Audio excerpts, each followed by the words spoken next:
الحمد لله نحمده ونستعينه ونؤمن به ونتوكل عليه ونعوذ بالله من شرور انفسنا ومن سيئات اعمالنا من يهده الله فلا مضل له ومن يضلل فلا هادي له اشهد ان لا اله الا الله وحده لا شريك له واشهد ان محمدا عبده ورسوله ارسله بالهدى ودين الحق ليظهره على الدين كله ولو كره المشركون. اللهم صل على محمد وعلى آل محمد كما صليت على إبراهيم وعلى آل إبراهيم وبارك على محمد وعلى آل محمد كما باركت على إبراهيم وعلى آل إبراهيم إنك حميد مجيد. أما بعد فإن خير الحديث كتاب الله وخير الهدي هدي محمد صلى الله عليه وسلم وشر الأمور محدثاتها وكل محدثة بدعة وكل بدعة ضلالة. أيها الإخوان والأخوات أوصيكم وإياي بتقوى الله. قال الله تعالى في قرآنه الكريم: أعوذ بالله من الشيطان الرجيم. بسم الله الرحمن الرحيم. يا أيها الناس اتقوا ربكم الذي خلقكم من نفس واحدة وخلق منها زوجها وبث منهما رجالا كثيرا ونساء واتقوا الله الذي تساءلون به والأرحام إن الله كان عليكم رقيبا. يا أيها الذين آمنوا اتقوا الله وقولوا قولا سديدا يصلح لكم أعمالكم ويغفر لكم ذنوبكم ومن يطع الله ورسوله فقد فاز فوزا عظيما. يا أيها الذين آمنوا اتقوا الله حق تقاته ولا تموتن إلا وأنتم مسلمون. സ്നേഹാദരങ്ങളായ സത്യവിശ്വാസികളായ സഹോദരന്മാരെ, സഹോദരികളെ, സർവശക്തനായ അള്ളാഹുവിൻ്റെ ആജ്ഞാനിർദ്ദേശങ്ങൾ പാലിച്ചുകൊണ്ട് അങ്ങേയറ്റം ഭയഭക്തിയോടെ സൂക്ഷ്മതയോടെ തെപ്പതയോടെ ജീവിക്കുവാൻ ആദ്യമായി എന്നെയും നിങ്ങളെയും വസിച്ചു. മൂസാ നബി അലൈഹി ഇസ്ലാമിൻ്റെ വിജയവുമായി ബന്ധപ്പെട്ടുകൊണ്ട് ഫിർഔനിൻ്റെ പരാജയത്തെ അനുസ്മരിച്ചുകൊണ്ട് മുഹറം 10 നമ്മിൽ നിന്ന് കടന്നു പോയതിനു ശേഷം വീണ്ടും നാം പള്ളിയിൽ ഒരുമിച്ച് കൂടിയിരിക്കുകയാണ്. ഈ സന്ദർഭത്തിൽ ബനൂ ഇസ്രായേലിൽ സംഭവിച്ച സുപ്രധാനമായ ഒരു സംഭവത്തെ സംബന്ധിച്ചിടത്തോളം വിശുദ്ധ ഖുർആൻ സൂചിപ്പിക്കുന്നത് നമ്മുടെ ശ്രദ്ധയിൽ കൊണ്ടുവരാനാണ് ഉദ്ദേശിക്കുന്നത്. മൂസാ നബിയും ഫിർഔനും വിശ്വാസ രംഗത്ത് നടത്തിയ മൂസാ നബിയുടെ പ്രബോധനവും ഫിർഔന്റെ പ്രതികരണവും നമ്മൾ മനസ്സിലാക്കിയതാണ്. മൂസാ നബിയുടെ സാരോപദേശങ്ങൾ ശ്രദ്ധിക്കാനോ ശ്രവിക്കാനോ സന്നദ്ധമായില്ല എന്ന് മാത്രമല്ല, ധിക്കാരം കാണിക്കുകയും അനറബ്ബുക്കുമില്ല അവര ഞാൻ തന്നെയാണ് ദൈവം എന്ന് അവകാശപ്പെടുകയും ചെയ്തുകൊണ്ട് തൻ്റെ സമൂഹത്തെ സംഘടിപ്പിക്കാൻ വേണ്ടി ശ്രമിച്ച സ്വച്ഛാധിപതിയായ ഭരണാധികാരിയുടെ ചരിത്രമാണ് ഫിർഔനിൽ നമുക്ക് കാണാൻ സാധിച്ചത്. അദ്ദേഹത്തിന് പിന്തുണ നൽകിയ ഹാമാൻ എന്ന മന്ത്രി, ആവശ്യമായ സാമ്പത്തികമായ സഭ പിന്തുണകൾ നൽകിയ ഖാറൂനുമൊക്കെ വിശുദ്ധ ഖുർആനിൽ ചർച്ചയ്ക്ക് വിധേയമാക്കപ്പെട്ടതായി നമുക്കറിയാൻ സാധിക്കുന്ന കാര്യമാണ്. ആ അധികാരവും ശക്തിയും പ്രതാപവും സാമ്പത്തികമായ ശേഷിയും എല്ലാം ഉണ്ടായിരുന്ന സംഘത്തെ അള്ളാഹു പരാജയപ്പെടുത്തുകയും വിശ്വാസികളായ ജനതയെ അള്ളാഹു രക്ഷപ്പെടുത്തുകയും ചെയ്ത സംഭവമാണ് ചെങ്കടൽ കടന്ന് മൂസാ നബിയും അദ്ദേഹത്തോടൊപ്പം ഉണ്ടായിരുന്ന സഹാബികളും രക്ഷപ്പെട്ട സംഭവത്തിലൂടെ നമ്മൾ മനസ്സിലാക്കിയിട്ടുള്ളത്. പ്രിയപ്പെട്ടവരെ, നമ്മൾ ആലോചിക്കുക, അവർ മൂസാ നബിയോടൊപ്പം കടന്നുപോകുന്ന സന്ദർഭത്തിലുണ്ടായ സംഭവമാണ് വിശുദ്ധ ഖുർആൻ സൂറത്തുൽ അഅറാഫിലെ 138-ാമത്തെ വചനത്തിൽ നമ്മുടെ ശ്രദ്ധയിലേക്ക് കൊണ്ടുവരുന്നത്. ബനി ഇസ്രാഈൽ ബഹർ, ബനൂ ഇസ്രായേലരെ നാം കടൽ കടത്തി രക്ഷപ്പെടുത്തി. എന്നിട്ട് അല്ലാഹു അലാ ഫഅതൗ അലാ ഖൗമി യഅഖൂന അലാ സിനാമി, അങ്ങനെ മൂസാ നബിയോടൊപ്പം അവർ കടന്ന് അപ്പുറത്തെത്തി യാത്ര ചെയ്തുകൊണ്ടിരിക്കുന്ന സന്ദർഭത്തിൽ വഴിമധ്യേ പ്രതിമകൾക്ക് ചുറ്റും ഭജനമിരിക്കുന്ന ഒരു ജനവിഭാഗത്തെയാണ് അവർ കാണുന്നത്.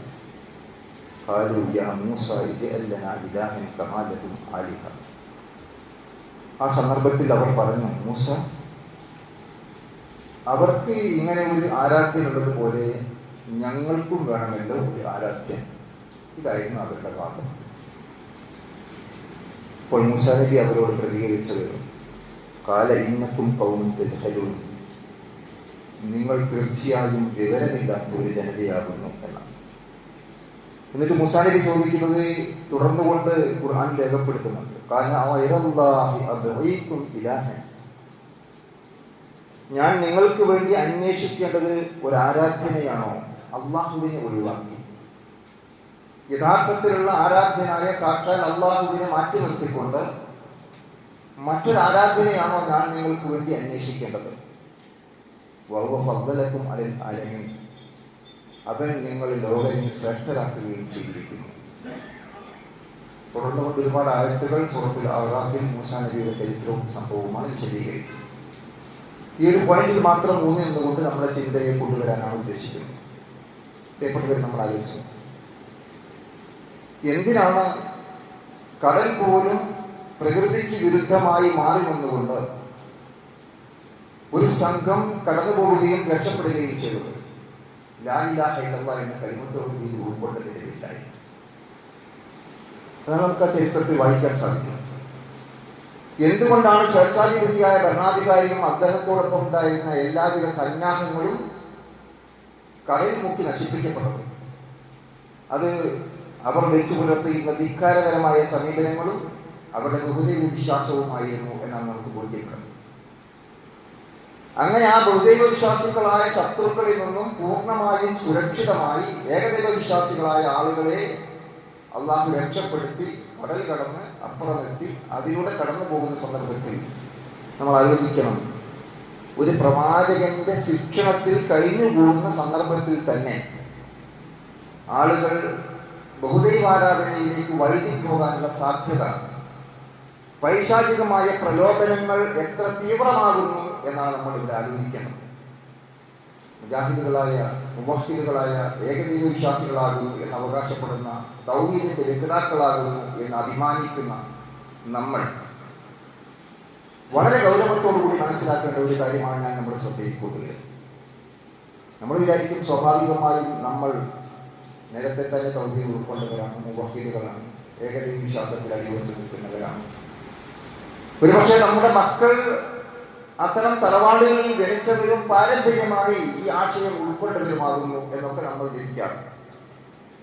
പക്ഷേ നമ്മൾ എത്ര ജാഗരൂകരാകേണ്ടതുണ്ട്, എന്തുമാത്രം ജാഗ്രത പുലർത്തേണ്ടതുണ്ട് എന്ന് നമ്മുടെ ചിന്തയെ തട്ടിയുണർത്തുകയാണ് മൂസാ നബിയുടെ കാലത്തുണ്ടായ ബനൂ ഇസ്രായേലിന്റെ ഈ സംഭവം എന്ന് തിരിച്ചറിയാൻ നമുക്ക് സാധിക്കണം എന്ന് മാത്രം ഓർമ്മപ്പെടുത്തുകയാണ്. നമ്മൾ ആലോചിച്ചു, ഈ എല്ലാ സൗകര്യങ്ങളും അള്ളാഹു ഇസ്രായേലുകൾക്ക് അള്ളാഹുടെ മൂസാ നബി ചോദിച്ചതാണല്ലോ, നിങ്ങൾക്ക് ലോകരെക്കാൾ ശ്രേഷ്ഠത നൽകിയ ഒരുപാട് നിഅമത്തുകൾ. വിശുദ്ധ ഖുർആൻ പലയിടത്തും ഭൗതികമായി മന്നയും സൽവയും വരെ നൽകപ്പെട്ട ഒരു ജനവിഭാഗമാണ്.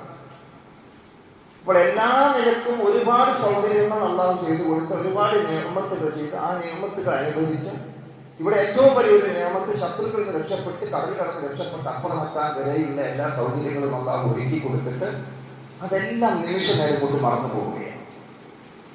എന്നിട്ട് നന്ദികേട് കാണിക്കുകയാണ്. അവർ മൂസാ നബിയോട് ആവശ്യപ്പെടുന്നത്, മൂസ, ഞങ്ങൾക്കും വേണമല്ലോ ഈല. ബഹുദൈവ വിശ്വാസികളായ ആളുകൾ പ്രതിമക്ക് ചുറ്റും ഭജനവിരുന്നുകൊണ്ട് ആരാധനാ കർമ്മങ്ങൾ നിർവഹിച്ചു കൊണ്ടിരിക്കുമ്പോൾ അതുപോലുള്ള ഒരു ആരാധ്യ വസ്തുവെ ഞങ്ങൾക്കും പ്രതീകാത്മകമായി ലഭ്യമാകേണ്ടതുണ്ട് എന്ന് ആവശ്യപ്പെടുകയാണ് ചെയ്യുന്നത്. അതുകൊണ്ടാണ് മൂസാ നബി പറഞ്ഞത്, നിങ്ങൾ എന്തൊരു വിവരമില്ലാത്ത സംഭവമാണ്, ഇത്രയൊക്കെ നിയമത്തിൽ നിങ്ങൾക്ക് അന്ന് ചെയ്യുക. എന്നിട്ട് അതെല്ലാം മറന്ന് നന്ദികേട് കാണിക്കുകയാണോ? ഈ യഥാർത്ഥ അള്ളാഹുവിനെ വിട്ടുകൊണ്ട് മറ്റൊരു ദൈവത്തെ, മറ്റൊരു ആരാധ്യനെ, മറ്റൊരു ഇലാഹിനെ നിങ്ങൾക്ക് വേണ്ടി അന്വേഷിക്കണം എന്നാണോ നിങ്ങൾ എന്നോട് ആവശ്യപ്പെടുന്നത് എന്ന് ചോദിക്കുന്ന രംഗമാണ് ഖുർആൻ ഈ ആയത്തിലൂടെ വരച്ചു കാണിക്കുന്നത്. കാലഘട്ടം വീണ്ടും കടന്നുപോയി. മൂസാ നബി അവിടെ രക്ഷപ്പെട്ട് അവിടെ പ്രബോധനം നടത്തി അവിടെയുള്ള ഒരുപാട് കാര്യങ്ങളൊക്കെ സൂചിപ്പിച്ചു. അങ്ങനെ അവസാനം മൂസാ നബിക്ക് ഏട് ലഭിക്കുന്നതിന് വേണ്ടി അള്ളാഹുവിന്റെ കൽപ്പന ഉണ്ടാവുകയും മൂസാ നബി ഈ സമൂഹത്തിൽ നിന്ന് ഏതാനും ദിവസം മാറി നിൽക്കുകയും ചെയ്തു. ഖുർആൻ പരിശോധിച്ച് നോക്കിയാൽ 40 ദിവസത്തോളം 40 രാത്രി എന്നൊക്കെ ഖുർആനിൽ തന്നെ പരാമർശിച്ചതായി കാണാൻ സാധിക്കും. 40 ദിവസം മൂസാ നബി അലൈഹി സ്വലാം ആ ജനതയിൽ നിന്ന് മാറിയിരുന്നു വേദഗ്രന്ഥം വാങ്ങാൻ വേണ്ടി പോയി. അള്ളാഹുവിൻ്റെ നേർക്ക് നേരെ കലാം കേൾക്കാനുള്ള അവസരമുണ്ടായി. വലിയ ചരിത്ര സംഭവമാണ്. അങ്ങനെ ആ 7 നാൾക്ക് മൂസാ അലൈഹി സ്വലാം തിരിച്ചു വരുന്നു തൻ്റെ ജനതയിലേക്ക്. ഇവിടെ നമ്മൾ മനസ്സിലാക്കേണ്ടത്, അതേ സന്ദർഭത്തിൽ തന്നെ മൂസാ നബിയുടെ സഹോദരൻ ഹാറൂൻ അലൈഹി സ്വലാം പ്രവാചകനായിക്കൊണ്ട് ആ സമൂഹത്തോടൊപ്പമുണ്ട്. നേരത്തെ നമ്മൾ മൂസാ നബിയുടെ ശിക്ഷണത്തിൽ വളർന്ന ആ സമൂഹം മൂസാ നബിയോടൊപ്പം നടന്നു പോകുമ്പോഴുള്ള സംഭവമാണ് നമ്മൾ വായിച്ചതെങ്കിൽ, രണ്ടാമതുണ്ടാകുന്ന സംഭവം മൂസാ നബി ഏതാനും ദിവസം മാറി 40 ദിവസം കഴിഞ്ഞ് തിരിച്ചു വരുമ്പോൾ അതേ സന്ദർഭത്തിൽ പ്രബോധന പ്രവർത്തനങ്ങളുമായി പ്രവാചകനായ സ്വന്തം സഹോദരൻ ഹാറൂൻ അലൈഹി സ്വലാം അവരോടൊപ്പം നിലനിൽക്കുകയും മൂസാ നബി തിരിച്ചു വന്നപ്പോൾ കണ്ടിരിക്കുന്ന കാര്യം എന്താകുന്നു എന്ന് നമ്മൾ പരിശോധിച്ചാൽ നമുക്ക് അവിടെ കാണാൻ കഴിയുന്നത് ഖുർആൻ വിശദീകരിക്കുന്ന എന്താണ്?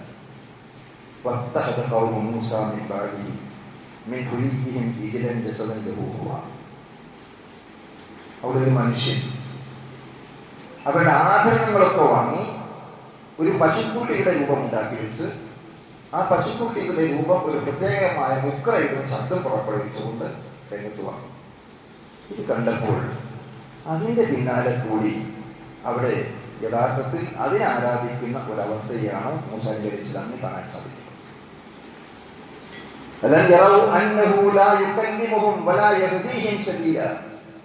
മൂസാ നബി അവരോട് ചോദിച്ചു, അല്ല, ഈ കാളക്കുട്ടിക്ക് നിങ്ങളോട് സംസാരിക്കാൻ കഴിയില്ല, നിങ്ങൾക്ക് മാർഗദർശനം നൽകാൻ കഴിയില്ല എന്നൊക്കെ നിങ്ങൾക്ക് അറിയാവുന്ന കാര്യമല്ലേ? വാലിമീൻ, അവർ അക്രമകാരികളാകുന്നു എന്ന് അള്ളാഹു ആ രംഗം വിശദീകരിച്ചുകൊണ്ട് പറയും. മറ്റൊരു സൂറയിൽ അള്ളാഹു ഈ കാര്യം പറയുന്നത്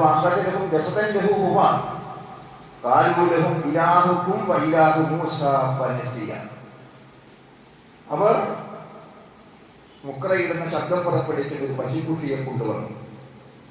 അതിനെപ്പറ്റി അവർ പറഞ്ഞത്, ഇത് നിങ്ങളുടെ ആരാധ്യനാണ്. മൂസയും ഹാറൂനും അത് മറന്നുപോയതാണ്. മൂസാനിക്ക് അത് മറന്നുപോയതാണ്. മൂസയുടെ ഇലാഹാണിത്. അഫലാ യറൗന അല്ലാ യർജിഉ ഇലൈഹിം ഖൗലൻ വലാ യംലികു ലഹും ദർറൻ വലാ നഫ്അ. അവിടെ അവരോട് ചോദിക്കുകയാണ്, അല്ല, നിങ്ങൾ കാണുന്നില്ലേ, അവരോട് യാതൊരു വാക്കും മറുപടി പറയാൻ സാധ്യമല്ലാത്ത, യാതൊരു ഉപകാരവും ചെയ്യാൻ സാധ്യമല്ലാത്ത, യാതൊരു ഉപദ്രവവും അധീനപ്പെടുത്താൻ സാധ്യമല്ലാത്തവരെയാണോ യഥാർത്ഥത്തിൽ നിങ്ങൾ ഇലാഹായി ആരാധ്യനായി സങ്കല്പിക്കുന്നത് എന്നാണ് അവരോട് ചോദിക്കുന്നത്. അപ്പോൾ നമ്മൾ ആലോചിച്ച് നോക്കും, നേരത്തെ ഒരു പ്രതിമയും അതിനു ചുറ്റും ഭജന കഴിക്കുന്നവരെയും കണ്ടപ്പോൾ അങ്ങനെ ഒരു ഇലാഹ് വേണമെന്ന് പറഞ്ഞിട്ടേ ഉണ്ടായിരുന്നു. ഇപ്പോൾ ഒരു കാളക്കുട്ടിയുടെ രൂപം ഉണ്ടാക്കി വെച്ച് അതിനെ ആരാധിക്കുന്നിടത്തേക്ക് അവർ വഴിമാറിപ്പോയി എന്നതാണ് ആ സമൂഹത്തിന്റെ ചിത്രമായിട്ട് വിശുദ്ധ എടുത്തു കാണിക്കുന്നത്. ഇപ്പോൾ നമ്മൾ എന്ത് മനസ്സിലാക്കണം? ഇവിടെ നമുക്ക് ആലോചിക്കുവാനുള്ളത്, യഥാർത്ഥത്തിൽ ഈ 2 സംഭവങ്ങളും നമ്മൾ ബോധ്യപ്പെടുന്ന കാര്യം, തൗഹീദിന്റെ മാർഗത്തിൽ നിന്ന്, ഏകദൈവ വിശ്വാസത്തിൽ നിന്ന് മനുഷ്യൻ വളരെ പെട്ടെന്ന് അകന്നു പോകുവാനുള്ള പൈശാചികമായ ശ്രമം നിരന്തരമായി തുടർന്നുകൊണ്ടിരിക്കുന്നു എന്നുള്ളതാണ്. ഇതേമാതിരി മറ്റൊരു സംഭവം പ്രവാചകന്റെ കാലത്ത് നമുക്ക് കാണാൻ സാധിക്കും. ഹുനൈനിന്റെ ഭാഗത്തേക്ക് പ്രവാചകൻ നടന്നു പോകുന്ന സമയത്ത് പ്രവാചകനോടൊപ്പം തന്റെ സഹാബിമാരുണ്ട്. ആ സഹാബികളോടൊപ്പം പ്രവാചകൻ യാത്ര ചെയ്യുകയാണ്. അവിടെ യാത്ര ചെയ്തുകൊണ്ടിരിക്കെ വഴിമധ്യേ നേരത്തെ ഒരു പ്രതിമയാണ് കണ്ടതെങ്കിൽ, അതിന് ചുറ്റും ഭജനയിരിക്കുന്നവരെയാണ് കണ്ടതെങ്കിൽ, ഇവിടെ പ്രതിമയും അല്ല, മറിച്ച് ഒരു ഇളന്ത മരം. ആ മരത്തിന് ചുറ്റും ആളുകൾ ഭജനയിരിക്കും. അവരുടെ ആയുധം ആ മരത്തിൽ തൂക്കിയിടുകയും ചെയ്തിരിക്കും. എന്നിട്ട് അവരാ സന്ദർഭത്തിൽ പറയുന്നത്, നമുക്ക് ഇതുപോലെ ബർക്കത്തിന് വേണ്ടി, അനുഗ്രഹത്തിന് വേണ്ടി ഒരു മരം അതുപോലെ എന്തെങ്കിലും സങ്കല്പിക്കാമെന്ന് വേണം എന്ന് ആ ജനത സഹാബിമാർ റസൂലുള്ളാഹി സ്വല്ലല്ലാഹു അലൈഹി വസല്ലം ചോദിക്കുന്നു. അപ്പോൾ നമ്മൾ ആലോചിച്ചു, തൗഹീദിന് വേണ്ടി പോരാട്ടം നടത്തി, അതിനുവേണ്ടി നിതാന്തമായ പരിശ്രമങ്ങൾ നടത്തി, അവിടെ ആ കാര്യത്തിന് വേണ്ടി സ്വന്തം ഒരുപാട് ത്യാഗങ്ങൾ അനുഭവിക്കേണ്ടി വന്നു. നാട്ടിൽ നിന്ന് പുറത്താക്കപ്പെട്ടു, ബഹിഷ്കരിക്കപ്പെട്ടു, തന്റെ തലയ്ക്ക് ഇനാം പ്രഖ്യാപിക്കപ്പെട്ടു. ഒരുപാട് ആളുകൾ അതിനുവേണ്ടി വധിക്കപ്പെട്ടു. ഇങ്ങനെയൊക്കെ ഉണ്ടായിരുന്ന ഒരു സമൂഹം, ആ സമൂഹമാണ് റസൂലുള്ളാഹി സ്വല്ലല്ലാഹു അലൈഹി വസല്ലം ജീവിച്ചിരിക്കെ റസൂലിനോട് ചോദിക്കുന്നത്, ഞങ്ങൾക്ക് വേണമെങ്കിൽ ഒരു മരം ബർക്കത്തിന് വേണ്ടി ആയുധങ്ങൾ തൂക്കിയിടാൻ, യുദ്ധത്തിന് പുറപ്പെടുമ്പോൾ അവിടെ തൂക്കിയിട്ടുകൊണ്ട് അവർ ആയുധമെടുത്ത് പോയാൽ യുദ്ധത്തിൽ വിജയിക്കാൻ സാധിക്കും എന്ന അവരുടെ വിശ്വാസം പോലെ. ഇതിന് റസൂലുള്ളാഹി സ്വല്ലല്ലാഹു അലൈഹി വസല്ലം പറഞ്ഞ മറുപടി എന്താണ്? റസൂലുള്ളാഹി സ്വല്ലല്ലാഹു അലൈഹി വസല്ലം അവരോട് ചോദിച്ചത്, മൂസാ നബിയുടെ ജനത തൻ്റെ പ്രവാചകനായിരുന്ന മൂസാ നബിയോട് ചോദിച്ച ചോദ്യമാണല്ലോ നിങ്ങൾ ചോദിക്കുന്നത്. എന്താണ് മൂസാ നബിയുടെ ജനത ചോദിച്ചത്? ഞങ്ങൾക്ക് വേണമല്ലോ ഇല്ല, അവർക്ക് ഇല്ലാന്നുള്ളത് പോലെ ഞങ്ങൾക്ക് വേണമല്ലോ ഇല്ല എന്നാണ് ചോദിച്ചത്. ഇതേ ചോദ്യമാണല്ലോ എന്റെ സഹാബിവര്യന്മാരെ, എന്റെ സഖാക്കളെ, നിങ്ങൾ എന്നോട് ചോദിക്കുന്നത് എന്ന് ചോദിച്ചുകൊണ്ട് അവിടെ പ്രവാചകൻ സല്ലല്ലാഹു അലൈഹി വസല്ലം നേരത്തെ നാം ചർച്ച ചെയ്തിരിക്കുന്ന ഔറാത്തിൽ 138, 139 രണ്ടായത്തുകൾ ഓതി കൊടുത്തു. അപ്പൊ എന്താ മനസ്സിലാക്കുന്നത്? ഇവിടെ യഥാർത്ഥത്തിൽ നമ്മൾ ചിന്തിക്കേണ്ട വളരെ ഗൗരവപരമായിരിക്കുന്ന ഒരു കാര്യം, ലാ ഇലാഹ ഇല്ലല്ലാഹ് എന്ന കലിമത്ത് തൗഹീദ് അംഗീകരിക്കുന്നു എന്ന് അവകാശപ്പെടുന്ന ആളുകൾ പോലും ലാ ഇലാഹ ഇല്ലല്ലാഹ് എന്ന മഹത്തായ കലിമത്ത് തൗഹീദിന്റെ ആശയത്തിൽ നിന്നും അന്തസത്തയിൽ നിന്നും അകന്നു പോകുവാൻ കൂടുതൽ കാലതാമസം ആവശ്യമില്ല. പ്രവാചകൻ ജീവിച്ചിരിക്കേ ഉണ്ടായി, മൂസാ നബി അവരോടൊപ്പം ഉണ്ടായി. മൂസാ നബി ഗ്രന്ഥം വാങ്ങാൻ വേണ്ടി 40 ദിവസം പോയി തിരിച്ചു വരുമ്പോൾ കണ്ട അവസ്ഥ അതിനേക്കാൾ ഭയാനകമായിരുന്നു എന്നതാണ് ഈ ചരിത്ര സംഭവങ്ങൾ നമ്മൾ ബോധ്യപ്പെടുത്തുന്നത്.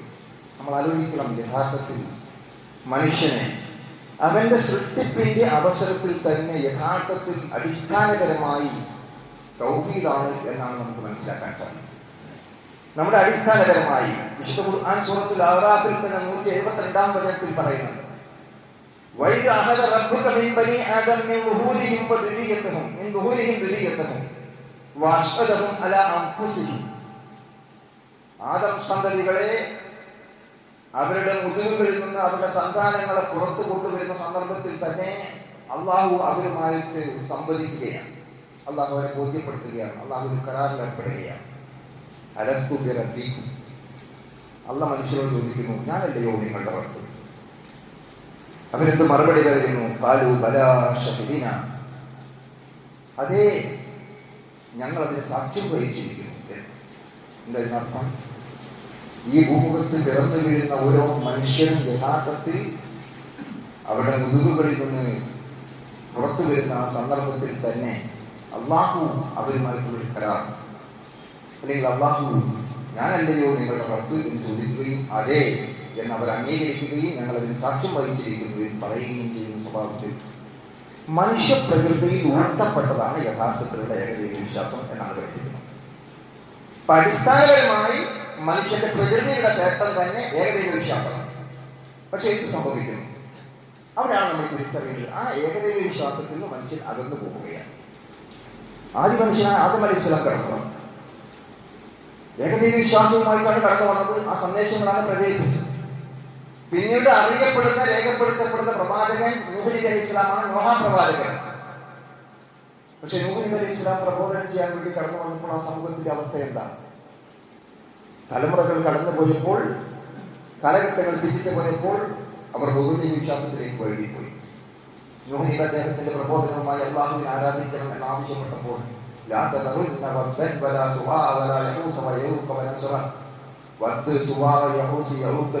തുടങ്ങിയ ആളുകൾ നിങ്ങൾ കൈയൊഴിയരുത് എന്നാണ് നൂഹ് നബിയുടെ ജനത നൂഹ് നബിയോട് പറഞ്ഞു. മുഫസ്സിറുകൾ ആ കാര്യം രേഖപ്പെടുത്തിക്കൊണ്ട് പറഞ്ഞു, വദ്, സുവാ, യഹൂസ്, യഹൂദ്, നസ്ർ തുടങ്ങിയവരൊക്കെ ആ സമൂഹത്തിലുണ്ടായിരുന്ന സ്വാലീഹങ്ങളായ സച്ചരിതന്മാരായ സദ്വൃത്തന്മാരായ നല്ല മനുഷ്യരായിരുന്നു എന്നാണ്. അവരോടുള്ള സ്നേഹവും ബഹുമാനവും അതിന് കടന്നപ്പോൾ അവർ ആരാധിക്കപ്പെടുന്ന അവസ്ഥയിലെത്തി. അവരുടെ രൂപമുണ്ടാക്കിയും അല്ലാതെയും ഒക്കെ അവയെ ആരാധിക്കുന്ന അവസ്ഥയിലേക്ക് ആ സമൂഹം എത്തി. അതുകൊണ്ടാണ് നൂഹ് നബിയുടെ ജനത പറഞ്ഞത്, നിങ്ങൾ ആ വദ്ദിനെയും സുവാഹിനെയും യഹൂസിനെയും യഹൂദിനെയും നസ്റിനെയും ഒന്നും ഉപേക്ഷിക്കരുത് എന്ന് പറയുന്ന അവസ്ഥയുണ്ടായി. വീണ്ടും തലമുറകൾ കടന്നു പോകുമ്പോൾ നമുക്ക് കാണാൻ സാധിക്കുന്ന എന്താണ്? ലഖദ് അർസൽനാ നൂഹൻ ഇലാ ഖൗമിഹി ഖാല യാ ഖൗമി അബ്ദുല്ലാഹ് മാ ലക്കും മിൻ ഇലാഹിൻ ഗൈറുഹു. നൂഹ് നബി അലൈഹി ഇസ്ലാം തന്റെ ജനതയിലേക്ക് കടന്നു വന്നുകൊണ്ട് പ്രബോധനം നടത്തിയ കാര്യം, ജനങ്ങളെ നിങ്ങൾ അള്ളാഹുവിനെ ആരാധിക്കുക, അവനല്ലാതെ നിങ്ങൾക്കൊരു ആരാധ്യനില്ല എന്നായിരുന്നു. ഇനി അഹാഫു അലൈക്കും അദാബു യൗമിൻ അദീം, ഭയാനകമായ ഒരു ദിവസത്തെ ശിക്ഷയെക്കുറിച്ച് ഞാൻ ഭയപ്പെടുന്നു എന്ന് പറഞ്ഞുകൊണ്ടാണ് നൂഹ് നബി അലൈഹി ഇസ്ലാം പ്രബോധനം നടത്തുന്നത്. വീണ്ടും കാലഘട്ടം കടന്നുപോയി, വിവിധ പ്രവാചകന്മാർ കടന്നു വന്നു. ഹൂദ് നബി അലൈഹി ഇസ്ലാം ആദ് ഗോത്രത്തിലേക്ക് വന്നു. ആ ആദ് ഗോത്രത്തിലേക്ക് നിയോഗിക്കപ്പെട്ട ഹൂദ് നബിയും ജനങ്ങളോട് പറഞ്ഞ എന്താ? യാ ഖൗമി ഉബ്ദുല്ലാഹ മാ ലക്കും മിൻ ഇലാഹിൻ ഗൈറുഹു, ജനങ്ങളെ, നിങ്ങൾ അല്ലാഹുവിനെ മാത്രം ആരാധിക്കുക, അവനല്ലാതെ നിങ്ങൾക്ക് ആരാധിക്കില്ല. കാലഘട്ടം കടന്നു പോകുന്നു. വൈലാ സമൂദഹാഹും സ്വാലിഹൻ, സമൂദ് ഗോത്രത്തിലേക്ക് സാലിഹ് നബി അലൈഹി ഇസ്ലാം പ്രബോധനവുമായി നിയോഗിക്കപ്പെടുന്നു. അദ്ദേഹവും തന്റെ ജനങ്ങളോട് പറഞ്ഞ ഇതേ ആശയം തന്നെയാണ്, യാ ഖൗമി ഉബ്ദുല്ലാഹ മാ ലക്കും മിൻ ഇലാഹിൻ. വീണ്ടും മദിയനിലേക്ക് അവരുടെ സഹോദരൻ ശുഐബ് നബി അലൈഹി ഇസ്ലാം പ്രവാചകനായി നിയോഗിക്കപ്പെടുന്ന രംഗം. അവിടെയും അദ്ദേഹവും പറഞ്ഞത് യാ ഖൗമി ഉബ്ദുല്ലാഹ മാ ലക്കും മിൻ ഇലാഹിൻ. സഹോദരങ്ങളെ, നമ്മൾ ഇവിടെ ഒക്കെ മനസ്സിലാക്കേണ്ടുന്ന കാര്യം, വളരെ കൃത്യമായിട്ട് അള്ളാഹു ഇത്തരം പ്രവാചകന്മാരുടെ ഒക്കെ ചരിത്രം സൂചിപ്പിച്ചുകൊണ്ട് നമ്മെ ബോധ്യപ്പെടുന്ന കാര്യം എന്താകുന്നു എന്ന് നമ്മൾ പരിശോധിച്ച് നോക്കിയാൽ, അവരെല്ലാവരും ഏകനായ അള്ളാഹുവിനെ മാത്രം ആരാധിക്കുക എന്നുള്ള സന്ദേശത്തിലേക്കാണ് ജനങ്ങൾ തിരിച്ചു വിളിച്ചത്. അള്ളാഹു പറഞ്ഞു, വമാ അർസൽനാ മിൻ ഖബ്ലിക മിൻ റസൂലിൻ ഇല്ലാ നൂഹി ഇലൈഹി ലാ ഇലാഹ ഇല്ലാ അന ഫഅബ്ദൂൻ. നിനക്ക് മുമ്പ് ഒരൊറ്റ പ്രവാചകനും കഴിഞ്ഞു പോയിട്ടില്ല. മുഹമ്മദ് നബിയോടാണ് അള്ളാഹു പറയുന്നത്, നിനക്ക് മുമ്പ് ഒരൊറ്റ പ്രവാചകനും കഴിഞ്ഞു പോയിട്ടില്ല. അവർക്ക് നാം വഹി നൽകിയിട്ടല്ലാതെ. എന്താണ് നൽകിപ്പെട്ട വഹി? ലാ ഇലാഹ ഇല്ലാ അന, ഞാനല്ലാതെ മറ്റൊരു ആരാധ്യനില്ല എന്ന് വഹി നൽകപ്പെടാതെ ഒരൊറ്റ പ്രവാചകനും കഴിഞ്ഞു പോയിട്ടില്ല. അതുകൊണ്ട് നിങ്ങൾ എന്നെ ആരാധിക്കുക എന്നാണ് അവരൊക്കെ പറഞ്ഞിരുന്നത് എന്നാണ്. അപ്പോൾ സഹോദരങ്ങൾ, നമ്മൾ മനസ്സിലാക്കേണ്ടത്, എല്ലാ പ്രവാചകന്മാരും മനുഷ്യപ്രകൃതിയിൽ അടിസ്ഥാനപരമായി, പ്രവാചകൻ സല്ലല്ലാഹു അലൈഹി വസല്ലം തിരുമേനി പറഞ്ഞുവല്ലോ, കുല്ലു മൗലൂദിൻ യൂലദു അലൽ ഫിത്റതാണ്, എല്ലാ മനുഷ്യക്കുഞ്ഞും ഈ ഭൂമിയിൽ പിറന്നു വീഴുന്നത് ശുദ്ധ പ്രകൃതിയോടുകൂടിയാണ്. അതാണ് ഞാൻ നേരത്തെ സൂചിപ്പിച്ചത്, തൗഹീദാണ്. നമ്മുടെ മനസ്സ് അടിസ്ഥാനം അതാണ്. ജന്മസിദ്ധമായി തന്നെ പ്രകൃതി തന്നെ മനുഷ്യരിൽ ഊട്ടപ്പെട്ടിരിക്കുന്ന സന്ദേശമാണ് തൗഹീദ്, ഏകദൈവ വിശ്വാസം. പക്ഷേ അതിൽ നിന്ന് ആളുകൾ മാറിപ്പോവുകയാണ്, അകന്നു പോവുകയാണ്, വ്യതിചലിച്ചു പോവുകയാണ് സംഭവിക്കുന്നത്. അത് എങ്ങനെയാകാം, എപ്പോഴാകാം എന്നുള്ളത് വളരെ എളുപ്പത്തിൽ തന്നെ സംഭവിക്കാവുന്ന കാര്യമാണ് എന്നതാണ് ഇത്രയും സംഭവങ്ങളിലൂടെയും നിരന്തരമായ പ്രവാചകന്മാരുടെ പ്രബോധനങ്ങളിലൂടെയും നമുക്ക് മനസ്സിലാക്കാൻ സാധിക്കുന്നത്. അതുകൊണ്ട് നമ്മൾ ഈ വിശ്വാസത്തെ ശക്തിപ്പെടുത്തുവാൻ, അതിനെ നിലനിർത്തുവാൻ, അതിനെ വളരെ ഗൗരവത്തോടുകൂടി കാണാൻ തയ്യാറാകണം എന്ന് മാത്രമാണ് ഈ സന്ദർഭത്തിൽ ഓർമ്മപ്പെടുത്താൻ ആഗ്രഹിക്കുന്നത്. അള്ളാഹു നമ്മെ ആ കാര്യം കൃത്യമായി ബോധ്യപ്പെടുത്തുകയും ചെയ്യുന്നു. യഥാർത്ഥ മുബശ്ശിറുകളായി ജീവിക്കുവാനും അതിൽ അടിയുറച്ചുകൊണ്ട് മുന്നോട്ട് പോകുവാനും അള്ളാഹു നമ്മെയും നമ്മുടെ കുടുംബത്തെയും നമ്മുടെ സമൂഹത്തെയും അനുഗ്രഹിക്കുമാറാകട്ടെ.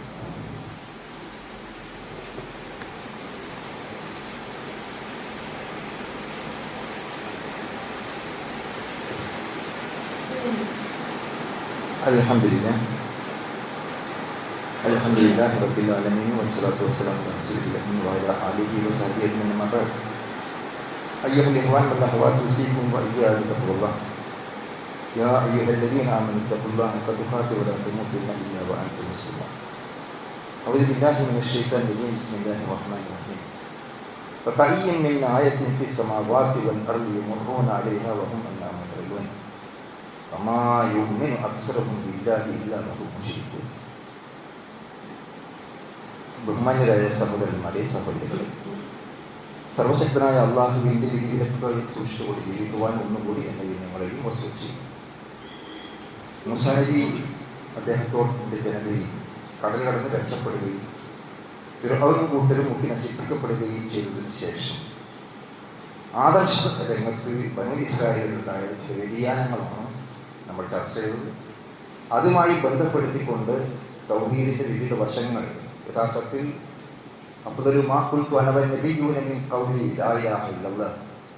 ഞാനും എനിക്ക് മുമ്പ് കഴിഞ്ഞു പോയിരിക്കുന്ന പ്രവാചകന്മാരും പറഞ്ഞതിൽ വെച്ച് ഏറ്റവും ശ്രേഷ്ഠമായ വാക്യം ലാ ഇലാഹ ഇല്ലല്ലാഹ് എന്ന കലിമത്ത് തൗഹീദാകുന്നു എന്ന് റസൂലുള്ളാഹി സ്വല്ലല്ലാഹു അലൈഹി വസല്ലമയുടെ അധ്യാപനവും നമ്മൾ കാണുകയുണ്ടായി. അതുകൊണ്ടായിരിക്കാം, ഈ വിഷയത്തിന്റെ ഗൗരവം മനസ്സിലാക്കിക്കൊണ്ടായിരിക്കാം റസൂലുള്ളാഹി സ്വല്ലല്ലാഹു അലൈഹി വസല്ലമയുടെ പ്രാർത്ഥന നമുക്ക് ഹദീസുകളിൽ വായിക്കാൻ സാധിക്കും. അല്ലാഹുമ്മ ലാ തജ്അൽ ഖബരി വസനം യുഖബത്. അല്ലാഹുവേ, എൻ്റെ ഖബറിനെ നീ ഒരിക്കലും ആരാധിക്കപ്പെടുന്ന ബിംബമാക്കരുതേ. മുസ്ലിം സമൂഹത്തിൽ ഇന്ന് നമ്മൾ കാണുന്ന അന്ധവിശ്വാസങ്ങളിൽ ഏറ്റവും പ്രധാനപ്പെട്ട ഒരു കാര്യം ഖബറാരാധനയാണ്. മരിച്ചു മൺമറഞ്ഞു പോയ മഹാത്മാക്കളുടെ കബറിടങ്ങളിൽ ചെന്ന് അവിടെ നേർച്ചകളും വഴിപാടുകളും പൂജകളും എന്തിനേറെ സാഷ്ടാംഗ പ്രണാമങ്ങളും വരെ നടത്തുന്ന അനുഭവം നമ്മുടെ ചുറ്റുപാട് നമുക്ക് കാണാൻ സാധിക്കും. റസൂലുള്ളാഹി സ്വല്ലല്ലാഹു അലൈഹി വസല്ലം തൻ്റെ ഖബർ ആരാധിക്കപ്പെടുന്ന ബിംബമാക്കരുതേ എന്ന് നേരത്തെ തന്നെ പ്രാർത്ഥിച്ചിരിക്കുന്ന ആ പ്രാർത്ഥനയുടെ അന്തസ്സത്തെ എത്ര ഗൗരവമുള്ളതാകുന്നു എന്ന് പ്രിയപ്പെട്ടവരെ നമുക്ക് മനസ്സിലാക്കാൻ സാധിക്കും. കാരണം അതിൻ്റെ ജാഗ്രതയാണ്, അത് സംഭവിക്കാതിരിക്കാൻ. ആ ഖബർ ലോകത്ത് ആരുടെയെങ്കിലും ഖബർ ആരാധിക്കപ്പെടാമായിരുന്നുവെങ്കിൽ ഏറ്റവും ആദ്യം ആരാധിക്കപ്പെടേണ്ടത് റസൂലുള്ളാഹി സ്വല്ലല്ലാഹു അലൈഹി വസല്ലമയുടെ ഖബറാണല്ലോ. അത് സംഭവിക്കാതിരിക്കണമേ എന്ന് പ്രവാചകൻ സ്വല്ലല്ലാഹു അലൈഹി വസല്ലം ദുആ ചെയ്തിരുന്നു എന്ന് നമുക്ക് ഹദീസുകളിൽ വായിക്കാൻ സാധിക്കുമ്പോൾ അത്തരം ഭൗതിക വിശ്വാസങ്ങളിലേക്ക് വഴിയിൽ പോകുന്ന അവസ്ഥാവിശേഷം വരാതിരിക്കാൻ നമ്മൾ ജാഗരൂകരാകണം എന്ന് ഓർമ്മപ്പെടുത്തുകയാണ്. വിശുദ്ധ ഖുർആൻ സൂറത്ത് യൂസുഫിലെ 105-ാം വചനത്തിൽ നമ്മളോട് പറയുന്നു, വകഅയ്യിൻ മിൻ ആയത്തിൻ ഫിസ് സമാവാതി വൽ അർദ് യമറുന അലൈഹാ വഹും അൻഹാ മുഅ്രിദൂൻ. ആകാശങ്ങളിലും ഭൂമിയിലും എത്രയെത്ര ദൃഷ്ടാന്തങ്ങളാണ്. അള്ളാഹുവിന്റെ ഏകത്വം ബോധ്യപ്പെടാൻ, അവനെ മനസ്സിലാക്കാൻ എന്തുമാത്രം ദൃഷ്ടാന്തങ്ങളാണ് ആകാശങ്ങളിലും ഭൂമിയിലും നിങ്ങൾക്ക് കാണാൻ സാധിക്കുന്നത്. എന്നിട്ടും അവർ അതിനെക്കുറിച്ച് അശ്രദ്ധരാകുന്നു. വഹും അൻഹാ മുഅ്രിദൂൻ. എന്നിട്ട് വീണ്ടും പറയുന്നു, വമാ യുഅ്മിനു അക്സറുഹും ബില്ലാഹി ഇല്ലാ വഹും മുശ്രികൂൻ. അതിൽ അധികം ആളുകളും അള്ളാഹുവിൽ വിശ്വസിക്കുന്നില്ല, മുശ്രിക്കുകളായിക്കൊണ്ടല്ലാതെ. നമ്മൾ മനസ്സിലാക്കണം അള്ളാഹുവിന്റെ പ്രയോഗം. അള്ളാഹുവിൽ വിശ്വസിക്കുന്ന ആളുകളിൽ അധികം ആളുകളും വിശ്വസിക്കുന്നത് ബഹുദൈവ വിശ്വാസികളായിക്കൊണ്ടാകുന്നു എന്നാണ് അള്ളാഹു പറഞ്ഞത്. എത്ര യാഥാർത്ഥ്യമാണ് നമ്മൾ ആലോചിച്ചു.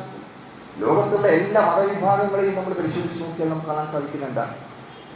എല്ലാ മതസ്ഥരും അംഗീകരിക്കുന്ന ഒരു കാര്യം ഏകനായ ദൈവം എന്നുള്ളത് തന്നെയാണ്. ദൈവം ഏകനാകുന്നു എന്ന കാര്യത്തിൽ പൊതുവെ ബഹുഭൂരിഭാഗം മതക്കാർക്കും അഭിപ്രായ വ്യത്യാസമില്ല. പക്ഷെ ആ ദൈവം ഏകനാകുന്നു എന്ന് പറയുകയും ദൈവത്തിൽ വിശ്വസിക്കുകയും ചെയ്യുന്ന മതവിശ്വാസികൾ തന്നെ ദൈവമല്ലാത്ത ഒട്ടനവധി ശക്തികളെയും വ്യക്തികളെയും ആരാധിക്കുകയും പൂജിക്കുകയും അവർക്ക് സാഷ്ടാംഗം പ്രണയിക്കുകയും അവരോട് പ്രാർത്ഥിക്കുകയും അവിടെ നേർച്ചകളും വഴിപാടുകളും സമർപ്പിക്കുകയും ചെയ്യും. അതിൽ പ്രവാചകന്മാരുണ്ടാകാം, മഹാത്മാക്കളുണ്ടാകാം, മരിച്ചു മൺമറഞ്ഞു പോയ മഹാത്മാക്കളുണ്ടാകാം, നേരത്തെ പറഞ്ഞ മാതിരി പുണ്യവൃക്ഷങ്ങളുണ്ടാകാം, പുണ്യസ്ഥലങ്ങളുണ്ടാകാം, പുണ്യ കെട്ടിടങ്ങളുണ്ടാകാം. അങ്ങനെ എന്തെല്ലാം സ്ഥലങ്ങളിൽ അള്ളാഹു കേൾക്കുന്നത് പോലെ കേൾക്കാൻ, അള്ളാഹു കാണുന്നത് പോലെ കാണാൻ, അള്ളാഹു അറിയുന്നത് പോലെ അറിയാൻ, അള്ളാഹുവിന്റെ ഏതെങ്കിലും നിലക്കുള്ള കഴിവ് അത് മറ്റുള്ളവർക്ക് വകവെച്ചു കൊടുക്കുന്ന രൂപത്തിലുള്ള ഏതെങ്കിലും ആരാധനാ സമ്പ്രദായങ്ങൾ നമുക്ക് കാണാൻ സാധിക്കുന്നു എങ്കിൽ അത് ശിർക്കിന്റെ വശമാകുന്നു എന്ന് തിരിച്ചറിയാൻ നമുക്ക് സാധിക്കും. അതുകൊണ്ടാണ് അള്ളാഹു പറഞ്ഞത്, അധികം ആളുകളും അള്ളാഹുവിൽ വിശ്വസിക്കുന്നില്ല, അവർ മുശ്രിക്കുകളായിക്കൊണ്ടല്ലാതെ എന്നാണ് അള്ളാഹുവിന്റെ പ്രയോഗം. മറ്റൊരിടത്ത് അള്ളാഹു സൂചിപ്പിക്കുന്നു, വമിനന്നാസി മൻ യഅ്ബുദുല്ലാഹ അലാ ഹർഫി. ജനങ്ങളിൽ ചില ആളുകളുണ്ട്, എന്താണ് അവരുടെ അവസ്ഥ? ഒരു വക്കിൽ നിന്നുകൊണ്ടാണ് അവർ അള്ളാഹുവിനെ ആരാധിക്കുന്നത്. ഒരറ്റത്ത് നിന്നുകൊണ്ട് അള്ളാഹുവിനെ ആരാധിക്കുന്നവരാണ്, പക്ഷെ അവർ ഒരറ്റത്ത് നിന്നുകൊണ്ടാണ് അവർ അള്ളാഹുവിനെ ആരാധിക്കുന്നത്. എന്നിട്ട് പറഞ്ഞു,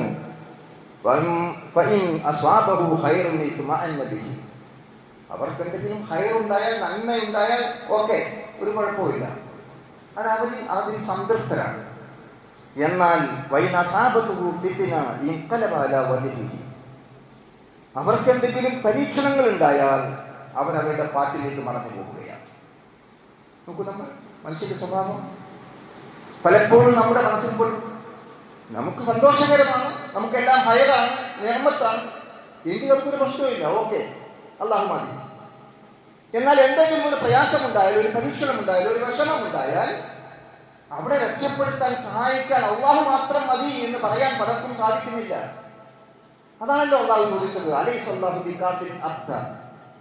അള്ളാഹുവിന്റെ അടിമക്ക് അല്ല പോരെ, ബല അള്ളാഹു മതി എന്ന് മനസ്സമാധാനത്തോടു കൂടി പറയാൻ പല മനസ്സുകൾക്കും സാധിക്കാതെ പോകുന്നു എന്നതാണ് പ്രശ്നം. അതാണ് നമ്മൾ തിരിച്ചറിയേണ്ടത്. എന്നിട്ട് അള്ളാഹു പറഞ്ഞു, അത്തരം ആളുകളുടെ അവസ്ഥ എന്താണ്? ദുനിയാവും പോയി, ആഖിറത്തും പോയി. ഐഹികമായ ജീവിതത്തിലും അവർ പരാജിതരാണ്, പാരത്രികമായ ജീവിതത്തിൽ അവർ തികച്ചും പരാജിതരാണ്. അതാണ് ഏറ്റവും സ്പഷ്ടമായ നഷ്ടം എന്ന് അള്ളാഹു നമ്മെ ബോധ്യപ്പെടുത്തും. അതുകൊണ്ട് പ്രിയപ്പെട്ടവരെ, ആ നഷ്ടക്കാരിൽ പെട്ടു പോകാതിരിക്കാൻ നമ്മൾ ശ്രദ്ധിക്കണം. നമ്മളൊക്കെ വിചാരിക്കും നമ്മളെ മക്കളൊക്കെ നമ്മുടെ തൗഹീദിന്റെ തറവാട്ടിൽ ജനിച്ചാണ്. പക്ഷെ പല കുട്ടികൾക്കും തൗഹീദ് അറിയില്ല. എന്തെങ്കിലും ഇതുപോലൊരു സംഭവം ഉണ്ടായാൽ, ദാത്ത് അൻവാത്തിന്റെ സംഭവം പോലെ ആകട്ടെ, മൂസാ നബിയുടെ ജനത കണ്ട സംഭവം പോലെ ആകട്ടെ, അങ്ങനെ ഏതെങ്കിലും ഒരു ഘട്ടത്തിൽ എന്തെങ്കിലും ഒരു സംഭവം കണ്ടാൽ അതിന്റെ പിന്നാലെ പോകും, അള്ളാഹനെ മറക്കും, മറ്റു പലതിനെയും ആരാധിക്കും, മറ്റു പലയിടത്തും നേർച്ചകളും വഴിപാടുകളും കൊടുക്കും, പലതിനെയും വിളിച്ച് പ്രാർത്ഥിക്കും, മരിച്ച് മൺമറഞ്ഞു പോയവരെയും മലക്കുകളെയും ജിന്നുകളെയും ഒക്കെ വിളിച്ച് പ്രാർത്ഥിക്കാൻ സന്നദ്ധമാകുന്ന അവസ്ഥാവിശേഷമുണ്ടാകും. ഇതൊക്കെ വരാതിരിക്കണമെങ്കിൽ അചഞ്ചലമായ അടിയുറച്ച തൗഹീദിന്റെ രക്ഷിതാക്കളും പ്രയോക്താക്കളുമായി നമ്മൾ മാറണം. അങ്ങനെ നമ്മുടെ മക്കളെ മാറ്റിയെടുക്കുവാൻ നിതാന്ത ജാഗ്രത നമ്മൾ പുലർത്തേണ്ടതുണ്ട് എന്നതാണ് ഈ സംഭവങ്ങളും ഈ ആയത്തുകളും ഒക്കെ നമുക്ക് നൽകുന്ന പാഠം. ആ പാഠം ഉൾക്കൊണ്ടുകൊണ്ട് യഥാർത്ഥ മുഖ്യങ്ങളായി തീരാൻ നമ്മൾ പരിശ്രമിക്കുക. അള്ളാഹു അനുഗ്രഹിക്കുമാറാകട്ടെ. നമ്മിൽ വന്നുപോയിരിക്കുന്ന എല്ലാ വീഴ്ചകളും അള്ളാഹു പുറത്ത് മാപ്പാക്കുമാറാകട്ടെ. തൗഹീദിന്റെ ആശയം ശക്തമായി തന്നെ സമൂഹത്തിൽ പ്രചരിപ്പിക്കുവാൻ നിരന്തരമായ അതിൻ്റെ പ്രബോധന പ്രവർത്തന പങ്കാളികളാകാൻ അള്ളാഹു നമ്മെ അനുഗ്രഹിക്കുമാറാകട്ടെ. കഷ്ടപ്പാടുകളും പ്രയാസങ്ങളും ബുദ്ധിമുട്ടുകളും ദുരിതങ്ങളും അനുഭവിക്കുന്ന ആളുകൾക്ക് പടച്ചതമ്പുരാൻ ആശംസ നൽകുമാറാകട്ടെ. പടച്ചതമ്പുരാൻ പ്രകൃതിയിലെ പല പ്രയാസങ്ങളും പല പരീക്ഷണങ്ങളും പലപ്പോഴും ഉണ്ടായിട്ടുണ്ട്. ഇപ്പോഴത്തെ കാലാവസ്ഥ മാറ്റം കാണുമ്പോൾ ഞങ്ങൾ പലതും ഭയപ്പെടും. അത്തരത്തിലുള്ള പ്രകൃതി ദുരന്തങ്ങൾക്ക് വിധേയമാക്കാതെ, പ്രയാസങ്ങളും പ്രതിസന്ധികളില്ലാതെ വളരെ അനുകൂലമായ കാലാവസ്ഥ നിലനിർത്തുവാൻ നീ അനുഗ്രഹിക്കണമേ നാഥ. രോഗം കൊണ്ട് പ്രയാസപ്പെടുന്ന ഒട്ടനവധി ആളുകൾ നമ്മളോടൊപ്പമുണ്ട്. അവർക്ക് നീ ശിഫ നൽകുകയും ആരോഗ്യത്തോടു കൂടി ആയുസ്സ് അനുഗ്രഹിക്കുകയും ചെയ്യണമേ. നമ്മുടെ കുടുംബക്കാർ, നമ്മുടെ സ്വന്തക്കാർ, ബന്ധുക്കൾ പലരും മരണപ്പെട്ടു പോയി. നമുക്കറിയാം, നമ്മുടെ പള്ളിയിലെ സജീവ സാന്നിധ്യമായിരുന്ന മർഹൂം ചുണ്ടുക്കൽ മൊയ്തീൻ സാഹിബിൻ്റെ മകൻ ഹക്കീം എന്ന ചെറുപ്പക്കാരൻ കഴിഞ്ഞ ദിവസമാണ് നമ്മളോട് യാത്ര ചോദിച്ചത്. ഇതുപോലെ പലരും ഓരോ ദിവസവും മരണപ്പെട്ടുകൊണ്ടിരിക്കുകയാണ്. യാത്ര അവർക്കെല്ലാം നീ മഹത്വത്തിൽ മർഹമത്ത് നൽകുകയും അവരെയും നമ്മയും നമ്മുടെ കുടുംബത്തെയും സ്വർഗത്തിൽ ഒരുമിച്ച് കൂട്ടി അനുഗ്രഹിക്കുകയും ചെയ്യണമേ നാഥ.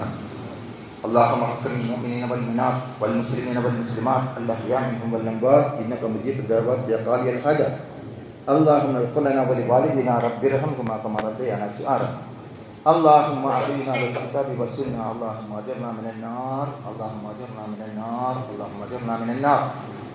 اللهم اعز الاسلام والمسلمين واذل الشرك والمشركين. ربنا تقبل منا انك انت السميع العليم وتب علينا انك انت التواب الرحيم. ربنا هب لنا من ازواجنا وذرياتنا قرة اعين واجعلنا للمتقين اماما. اللهم اشفي امراض مرضانا، امراض من اوصينا بالشفاء يا شافي الامراض. ربنا آتنا في الدنيا حسنه وفي الاخره حسنه وقنا عذاب النار.